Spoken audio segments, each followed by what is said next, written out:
बिस्मिल्लाहिर्रहमानिर्रहीम। अस्सलाम वालेकुम। आप देख रहे हैं हालात। मैं हूं सैयद चौधरी। आज लाहौर में आसमा जहांगीर कॉन्फ्रेंस का पहला सेशन जो है वो मुकम्मल हुआ है, दूसरा सेशन कल होगा। आज chief justice Pakistan mister justice Gulzar Ahmed, chief justice Islamabad high court mister justice Athar Minallah, chief justice Lahore high court mister justice Mohammad Ameer Bhatti, chief justice मुस्तकबिल के जो हैं पाकिस्तान में काजी फायजी साहब, उन्होंने खिताब किया, वकला नुमाइंदों ने खिताब किया और यूरोपीय यूनियन और दीगर जो मगरबी ममालिक हैं उनके कुछ सफ़ीर थे या नुमाइंदे थे, उन्होंने भी खिताब किया। लेकिन वहाँ जो अजलास में जर्नलों के ख़िलाफ़ नारे लग गए, फैज़ हमीद से आज़ादी की बातें होने लगीं। ये मामला कैसे शुरू हुआ? अली अहमद कुर्द साहब की तकरीर के जवाब में चीफ जस्टिस पाकिस्तान भी गुस्से में आ गए। एक तरह से उनका जो लबो लहजा है वो एक जज की बजाय एक फरीक का लबो लहजा बन गया। पहले आप वो नारे सुन लें जो वहाँ लगे हैं आज़ादी के। किन से आज़ादी चाहते हैं लोग, ये ज़रा सुन लीजिए।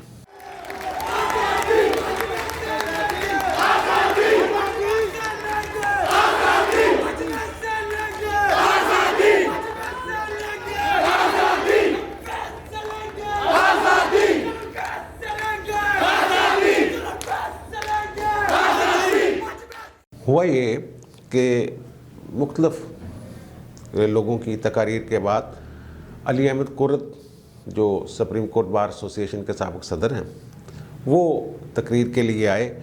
तो उन्होंने, उनका एक मखसूस स्टाइल है, मखसूस लहजा है, तो उन्होंने आते ही जनाब ये अदलिया पे तनकीद शुरू कर दी और जर्नलों पे तनकीद शुरू कर दी और फिर पाकिस्तान की जो कौम की महकूमियत है उसका जिक्र उन्होंने अपनी तकरीर में अपने अंदाज में उन्होंने किया। उन्होंने कहा जनाब ये क्या जुडिशरी है, 126वें नंबर पे है ये दुनिया में इंसाफ देने के हवाले से, इसका 126वां नंबर है। वो कहते हैं 126वें नंबर वाली अदलिया क्या इंसाफ दे रही होगी?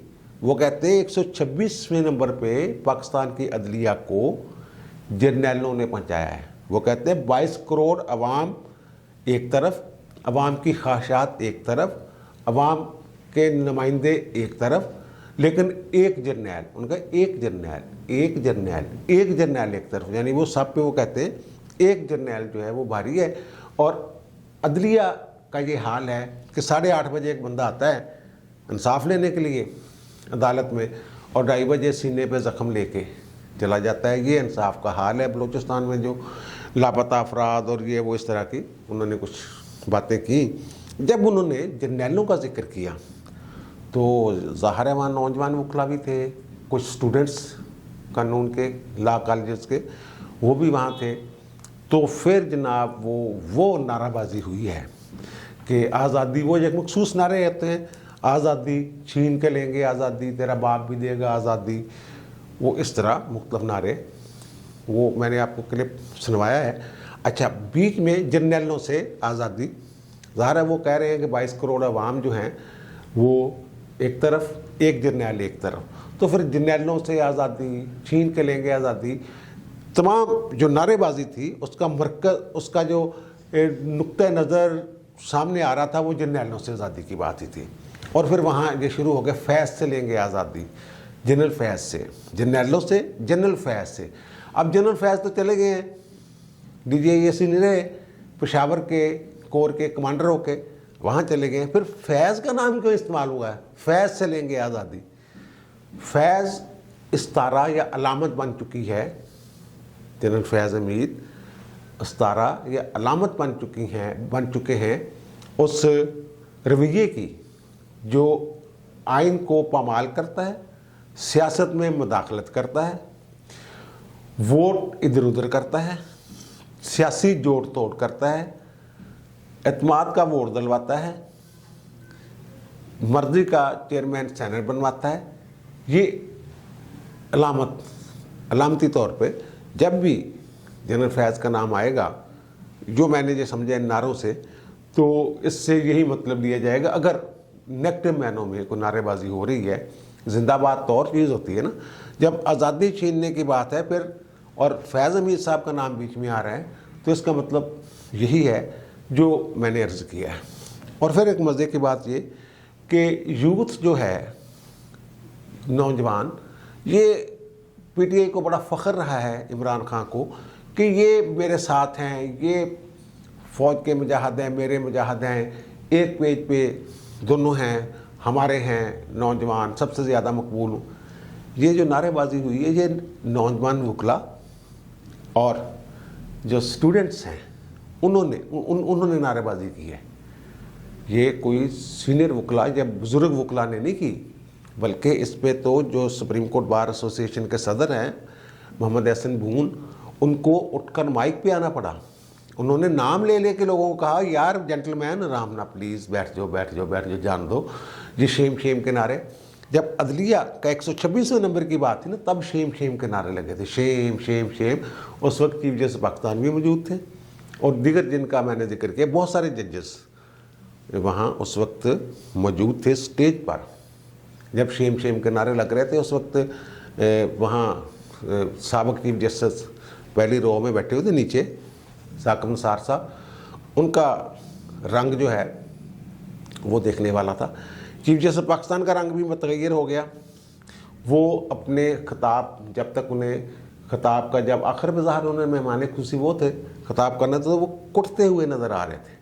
लग रहा था उनके अंदर कोई अबाल उठ रहा है और वो अली अहमद कुर्द को जवाब देने के लिए बेचैन थे। अब वो जो मैंने कहा नौजवान वकला की बात और नौजवान स्टूडेंट्स की बात, इसका मतलब है कि पीटीआई के जो, अगर ये लोग पीटीआई वाले इनके दावेदार थे कि ये हमारे हैं नौजवान, तो फिर नौजवानों में भी ये जो लहर है आज़ादी की, उन लोगों से आज़ादी की जिनकी बात अली अहमद कुर्द साहब कर रहे हैं, फिर ये लहर उठ गई है। इसको लहर को कोई दबाना अब इतना आसान नहीं होगा मेरा ख्याल है। अब अगर वकला के मुंह पे ये बात चढ़ गई है तो तहरीकें ऐसे ही जन्म लेती हैं। जो 2007 वाली तहरीक थी अदलिया की आज़ादी की, जिसका अतरम नीला साहब ने भी जिक्र किया, तो वो ऐसे ही शुरू हो गई थी। अचानक उनको बुलाया मुशर्रफ ने, कोर कमांडर्स की मौजूदगी में, उन्होंने कहा कि इस्तीफ़ा दो इफ्तिखार चौधरी, उन्हें कहा नो। फिर वहाँ से काम शुरू हो गया, चलता चलता 2007 से 2009 तक 2 साल तहरीक चली थी वो, और 2 साल में फिर वो उन्होंने अपना उस वक्त तो हासिल कर लिया था सारा कुछ, अपनी जो आज़ादी थी जो भी था। लेकिन बाद में फिर वहाँ से भी कोई मामला इधर उधर शुरू हो जाते हैं, आपको पता ही है क्या हुआ क्या नहीं हुआ फिर आगे जाके फिर। अच्छा, इसके बाद वो जो काजी फ़ायद ईसा साहब है, उन्होंने तो खैर वही बातें की कि जमहूरियत मांगने से नहीं मिलती। कायदे आज़म मोहम्मद अली जिन्ना ने कहा था करारदाद मकासद का कुछ करारदाद मकासद का जी करारदाद मकासद का जिक्र किया उन्होंने थोड़ा बहुत, और उसको ज़ाहिर है उन्होंने जजमेंट भी दी है उसके बारे में कि जो बुनियादी ढांचा आइन का करारदाद मकासद से अखज़ किया जाना चाहिए। वहाँ से उन्होंने कहा कि इससे मुतल्लिक़ वो जजमेंट की मैं बात कर रहा हूँ, तो उन्होंने कहा कायदे आज़म ने भी कहा था जमहूरियत मांगने से नहीं मिलती, ये तो अवाम का हक़ है। तो अतरम नीला साहब अब आए हैं। अब पहली दफ़ा मेरा ख्याल है कि जजों को ये पता चला है कि लोग क्या सोचते हैं उनके बारे में। अतरम नीला साहब जो chief justice Islamabad high court के हैं, उन्होंने अली अहमद कुर्द के बाद जो तकरीर फरमाई, उन्होंने कहा कि ना अली अहमद कुर्द ने की तकरीर ने या अली अहमद कुर्द ने कॉन्फ्रेंस का रुख बदल दिया है, तब्दील कर दिया रुख। यानी आसमा जहांगीर पहले फोकस थी, आसमा जहांगीर की जो खिदमात थी उनका जिक्र हो रहा था, जो गैर मुल्की मंदोबीन थे यूरोपीय यूनियन के, कनाडा के, दीगर ममालिक के, वो ज़ाहिर है उन्होंने तो उसी को फोकस किया हुआ था। लेकिन अली अहमद कुर्द ने कॉन्फ्रेंस का रुख बदल दिया। और अतरम नीला साहब ये कह रहे हैं कि अली अहमद कुर्द की तकरीर से मुझे पता चला कि लोग और बार यानी वकला हमारे बारे में क्या सोच रखते हैं, क्या सोचते हैं। ये चीज़ आपको मेरा ख्याल है जजेस को, बहुत सारे जजेस को पता है कि जनाब लोग उनके बारे में क्या सोचते हैं, कि कितने कितने साल लगते हैं। ये मुख्तलिफ कॉन्फ्रेंसेस में भी ये खुद जज साहबान जो हैं वो जिक्र कर चुके हैं। बल्कि अतरम नीला साहब भी एक एक जो कॉन्फ्रेंस थी, कोई जुडिशल कॉन्फ्रेंस, उस टाइप या कोई तकरीब, उसमें कह चुके हैं, अदालत में ऑब्जर्वेशन दे चुके हैं इस तरह की कि इंसाफ लोगों की हमारे बारे में क्या तवक्कुआत हैं और हमें क्या क्या करना चाहिए, कैसे तवक्कुआत पूरी करनी चाहिए। तो उन्होंने ये फरमाया अतर मनीला साहब ने कि जो जज दबाव कबूल करता है वो अपने हलफ की खिलाफ वर्जी करता है। और वो कहते हैं कि मैं PCO के ख़िलाफ़ पहली दरख्वास्त मैं लेके गया था, तो उस वक्त लोग मुझ पे हंसते थे। और 2007 में जब ये जजेस निकाले गए PCO के तहत, तो तब मुझे अतर वजीउद्दीन अहमद साहब ने कहा कि नौजवान, अगर तुम्हारी दरख्वास्त उस वक्त हम सुन लेते तो अच्छा होता। और फिर जो SN बून है, उन्होंने कहा था जनाब शेख जो है वो तब्दील की जाए, जो नज़रसानी जो डायरेक्ट पिटीशन जाती है सुप्रीम कोर्ट में, या सुप्रीम कोर्ट उसको नोटिस लेता है जिस पे, तो वो उस पर अपील का हक होना चाहिए, रूल्स में तरमीम की जाए। तो अतर मनीला ने कहा कि रूल्स में तरमीमों से नहीं, जज जो हैं वो उनके जो फैसले हैं वो अहम है, वो बताते हैं कि क्या इंसाफ है और क्या नहीं है। वो इस तरह की उन्होंने बात की।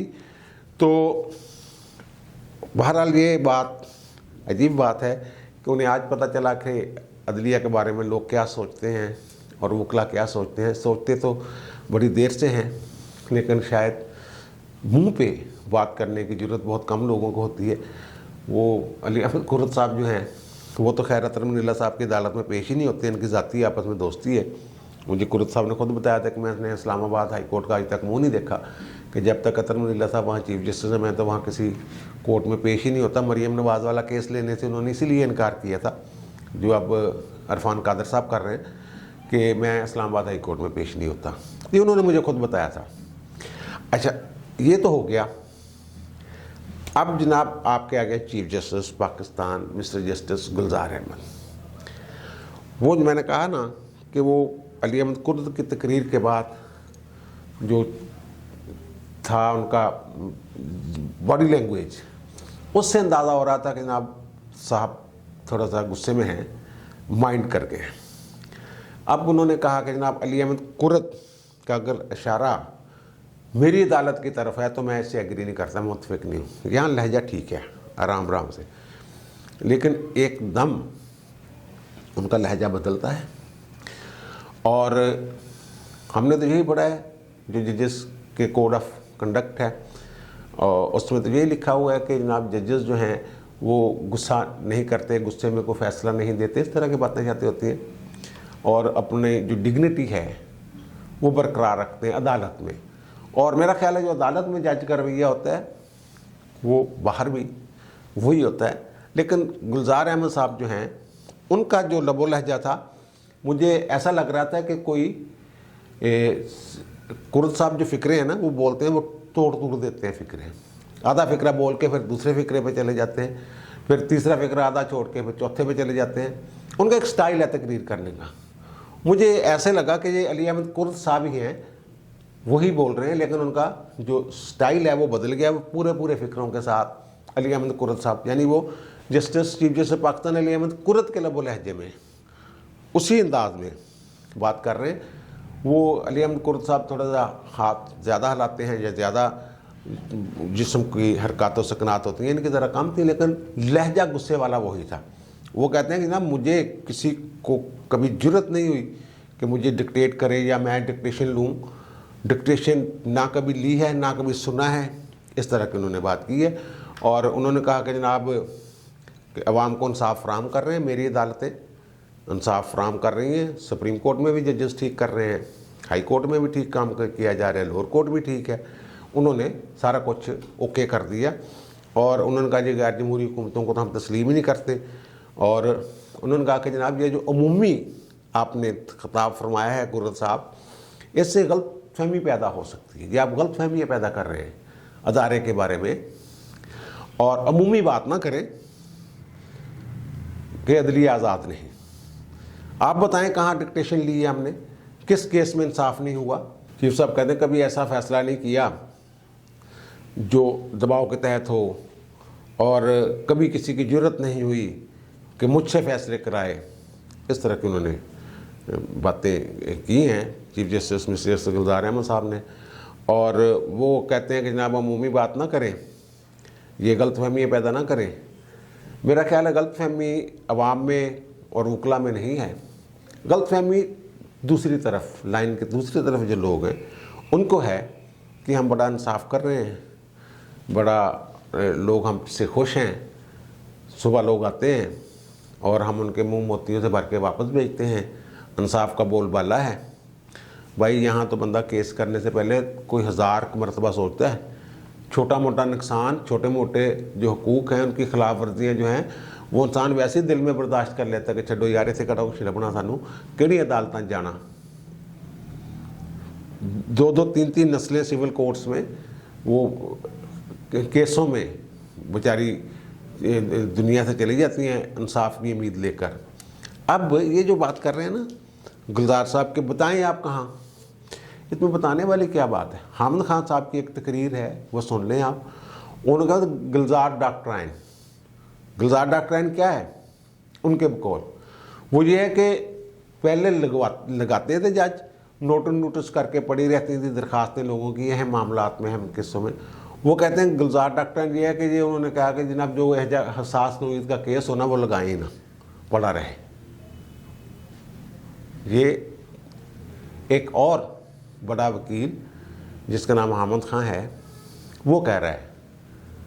और फिर शौकत अजीज सिद्दीकी का जो बयान अल्फी है, जो उनका केस है, सुप्रीम जुडिशल काउंसिल ने जैसे उनको निकाला और जैसे गर्मी सर्दी हुई वहाँ सुप्रीम जुडिशल काउंसिल के इजलास में, और साक़िब निसार साहब के साथ जो फ़रख इरफान खान साहब जो थे उनकी जो तू मैमा हुई और खड़े हुए एक दूसरे के आमने सामने, जी मैं वैसे हम ज़मीनी बात बीच में आ गई, तो उनकी दरख्वास्त का फ़ैसला, वो रिटायर हो गए, रिटायरमेंट की उम्र को पहुंच गए, लेकिन फ़ैसला नहीं हुआ।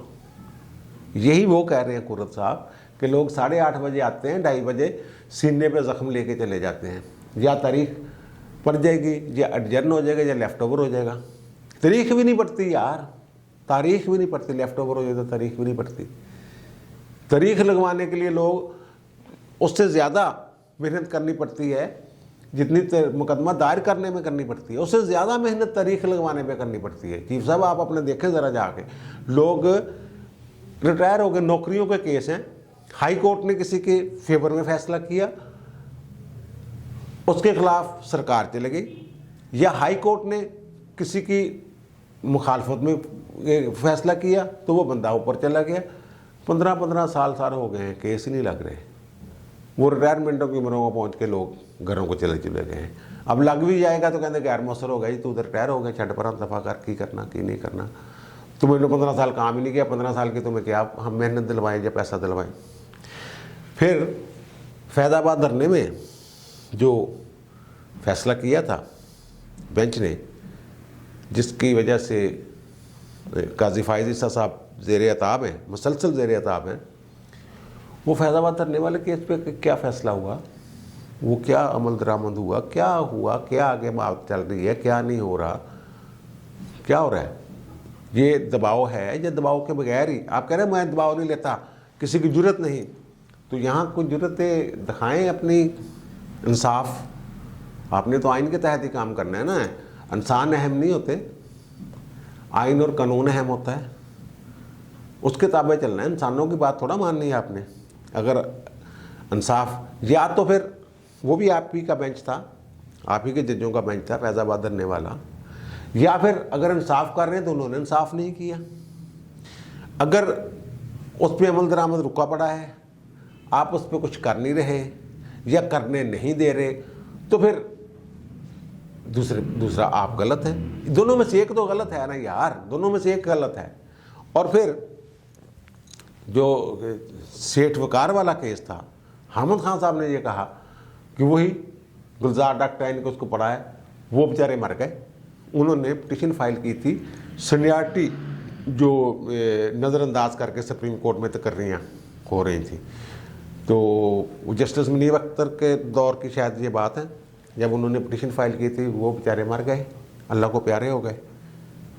तो वो भी वो केस, और फिर APS वाला जो केस है उसमें तो आपको फ़िक्र है कि 20 अक्टूबर को हमने हुक्म दिया था कि हुकूमत तयन करे ज़िम्मेदारों का और उनके खिलाफ कार्रवाई करे। फैज़ाबाद वाला जजमेंट नहीं है, वो भी जजमेंट है ना, क्योंकि उसमें APS वाले में होना कुछ नहीं, वो मैंने एक पूरा भी लाख किया उस पर। इसके सिवा कि वज़ीर-ए-आज़म इमरान खान वहाँ हाज़िर हुए और आप कह रहे हैं कि जनाब सुप्रीम कोर्ट कह रही है कि हमने बुला लिया देखो जनाब वज़ीर-ए-आज़म को, और वज़ीर-ए-आज़म कह रहे हैं देखो जनाब मैं कितना तापेदार हूँ, मैं पेश हो गया, करेंगे काम, कोई वो थोड़ा है अल्लाह रहम करे, मुकद्दस गाय नहीं है कोई भी, तो हम कानून के मुताबिक कार्रवाई करेंगे। और फिर अगर आपकी अदालत इंसाफ कर रही है, मैं सिर्फ सुप्रीम कोर्ट की बात, लोअर कोर्ट छोड़ दें, हाई कोर्ट को भी छोड़ दें, सुप्रीम कोर्ट की बात कर रहा हूँ, अगर आपकी अदालत इंसाफ कर रही है, कुछ जज जो हैं वो सो मोटो लें तो वाह क्या बात है, और काजी फायज़ हिस्सा सो मोटो ले तो फिर पूरी सुप्रीम कोर्ट में थरथली मच जाती है।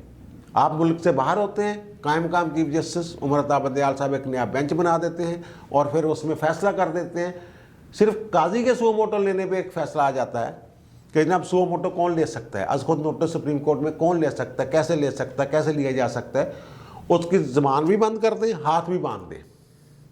ये इंसाफ है, ये बात है, ये इस पर ज़रा गौर कीजिएगा, ठीक है ना। जो कुर्द साहब कह रहे हैं वो मे भी ऐसा ही कुछ कह रहे हैं, और अगर काजी फायज़ इसाज खुद नोटिस लेता है तो आप उन पर पाबंदी लगा देते हैं कि जनाब फायज़ इसा जो है वो इमरान खान और हुकूमत के ख़िलाफ़ केस की समाअत नहीं कर सकता। एक ब्रादर जज के ख़िलाफ़, एक ब्रादर जज के हवाले से जजमेंट जारी फरमा देते हैं। हालांकि आप कि वही बात कि जज को गुस्से में नहीं आना चाहिए, जो उनका लबो लहजा जो मैंने कहा है कि गुस्से वाला था वो नहीं होना चाहिए था। उनको तहम्मुल और बर्दाश्त के साथ यही बातें अगर वो करते आते, बाकियों ने भी की है ना, तो थोड़ा सा तासर मेरा ख्याल है बेहतर होता। उसमें भी जो काजी फायज़ इसा वाला मामला था जिसमें जजमेंट आपने हुक्म जारी फरमा दिया जुडिशल आर्डर के ज़रिए कि जिन्हें हुकूमत के ख़िलाफ़ और इमरान खान के ख़िलाफ़ मुकदमात की समाअत नहीं करेंगे और सो मोटो भी नहीं ले सकते वगैरह वगैरह, इस तरह के जजमेंट्स आना शुरू हो गई।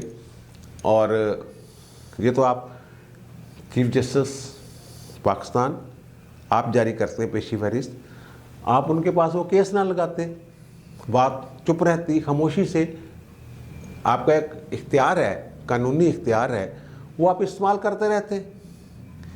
और यहाँ आपने वो भी अपने गुस्से में आके या कह लीजिए किसी भी अंदाज में वो आपने रिएक्ट ऐसा किया कि वो भी उस पर अब मैं बात कर रहा हूँ, तनकीद कर रहा हूँ मैं इस पर। अगर पाकिस्तानी अदालतें आपके ख्याल में इंसाफ कर रही हैं तो फिर इसका नंबर रैंकिंग में 126 में क्यों है? अली अहमद कुर्द ने जो सवाल उठाया है वो ठीक उठाया है, और इसके वो कहते हैं कि ज़िम्मेदार जर्नैल हैं नीचे ले जाने में। ये बातें मैंने कुछ की हैं, अर्ज़ करती हैं कि क्या लोग सोच रहे हैं, मैं क्या सोच रहा हूँ, बाकी लोग कुर्द की तरह सोच रहे हैं या आपकी तरह सोच रहे हैं, ये फ़ैसला तो अब सुप्रीम कोर्ट के जजेस या आप अदलिया के अरकान वो खुद करें। अब मुझे दीजिए इजाज़त, इंशाल्लाह दोबारा मुलाकात होगी नए भी इलाक़ के साथ। अल्लाह हाफ़िज़।